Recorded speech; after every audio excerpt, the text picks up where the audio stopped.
ஆத்ம ஞானம் என்பது புதிதாக ஒரு பொருளை அடைந்து இன்புறுவது அல்ல. உன்னிடம் உள்ள அஞ்ஞான திருஷ்டி போய்விட வேண்டும். அப்போது ஆத்ம ஞானம் தானே வெளிப்படும். ஆத்மா காணாமல் போகவில்லை. அதை தேடி அடைய வேண்டியதில்லை. ஆத்மாவாகவே நீ இருக்கிறாய். உன்னை நீ உணராமையால் பல வகையான துயரங்கள் உண்டாகின்றன. 10 முட்டாள்கள் ஓர் ஆற்றைக் கடந்தார்கள். அக்கரைக்குப் போனதும் எல்லோரும் பத்திரமாக வந்து சேர்ந்தோமா என்று நிச்சயப்படுத்திக் கொள்ள விரும்பினார்கள். அந்த 10 பேரில் ஒருவன் எண்ண ஆரம்பித்தான். மற்றவர்களையெல்லாம் எண்ணினான். தன்னை எண்ண மறந்துவிட்டான். 9 பேர்தானே இருக்கிறோம், இன்னும் ஒருவனை இந்த ஆறு விழுங்கிவிட்டதே என்று சொல்லி புலம்பினான். உடனே மற்றொருவன், ஒரு கால் நீ தவறாக எண்ணியிருக்கலாம், நான் எண்ணிப் பார்க்கிறேன் என்று எண்ணத் தொடங்கினான். அந்த முட்டாளும் தன்னை விட்டே எண்ணினான். 9 பேரைத்தான் கணக்கு பண்ணினான். அவனும், ஆமாம், இந்த போக்கிரி ஆறு ஒருவனை விழுங்கிவிட்டது உண்மைதான் என்றான். மற்றவர்களும் எண்ணினார்கள். ஒவ்வொருவரும் தன்னை விட்டு விட்டு எண்ணியமையால் 9 பேரையே எண்ணினார்கள். ஐயோ, நம்மில் ஒருவனை ஆறு அடித்து கொண்டு போய்விட்டதே என்று எல்லோரும் புலம்பினார்கள். மறைந்து போனவன் யார் என்று ஆராய்ச்சி செய்தார்கள். அவர்களுக்குப் புலப்படவில்லை. அழுதார்கள்.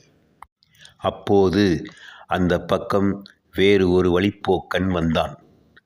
அவன் அந்த முட்டாள்கள் புலம்பி நைவதைக் கண்டு, ஏன் அழுகிறீர்கள் என்று விசாரித்தான்.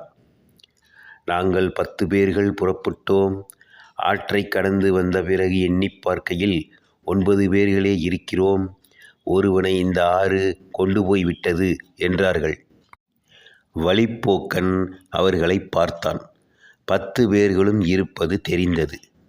அவர்கள் எண்ணும்போது செய்த முட்டாள்தனத்தையும் ஊகித்து கொண்டான். உடனே, நீங்கள் வருந்த வேண்டாம், நான் அந்த 10வது ஆசாமியை வருவிக்கிறேன் என்றான். ஐயா, உங்களுக்கு கோடி புண்ணியம் உண்டு, வருவியுங்கள் என்று எல்லோரும் ஒருமுகமாக கெஞ்சினார்கள். நான் ஒவ்வொருவர் கையிலும் ஓர் அடி கொடுக்கிறேன். அடிபட்டவர் ஒவ்வொருவரும் 1, 2 என்று சொல்லிக்கொண்டு தனியே போய் நில்லுங்கள், காணாமற் போனவன் வந்துவிடுவான் என்றான் வழிப்போக்கன். அவர்கள் ஒப்புக்கொண்டார்கள். வழிப்போக்கன் ஒரு குச்சியை எடுத்து ஒருவர் கையில் சுளீர் என்று ஒரு அடி கொடுத்தான். அவன் ஐயோ 1 என்று சொல்லி கையை உதறிக்கொண்டு போய் தனியே நின்றான். 2ஆமவனும் அடி வாங்கிக் கொண்டு 2 என்று சொல்லி முன்னவனோடு சேர்ந்து நின்றான். இப்படி 9 பேர் அடி வாங்கினார்கள். 10ஆமவனும் அடிபட்டு 10 என்று போய் நின்றபோது எல்லோருக்கும் அடிவலி மறந்து போய்விட்டது. 10வது ஆசாமி கிடைத்து விட்டான் என்ற மகிழ்ச்சியே உண்டாயிற்று. அந்த 10ஆமவன் எங்கிருந்து வந்தான்? அவன் காணாமல் போயிருந்தானா? அவ்வளவு நேரமும் அவன் அங்கேதான் இருந்தான். ஆனாலும் அவன் இல்லை என்ற கற்பனையால் யாவரும் துயரத்திற்கு ஆளானார்கள். அவர்களுடைய அறியாமையே அந்த துயரத்திற்கு காரணம். இப்படித்தான் நீ துன்பத்தையும் கவலையையும் அடைகிறாய்.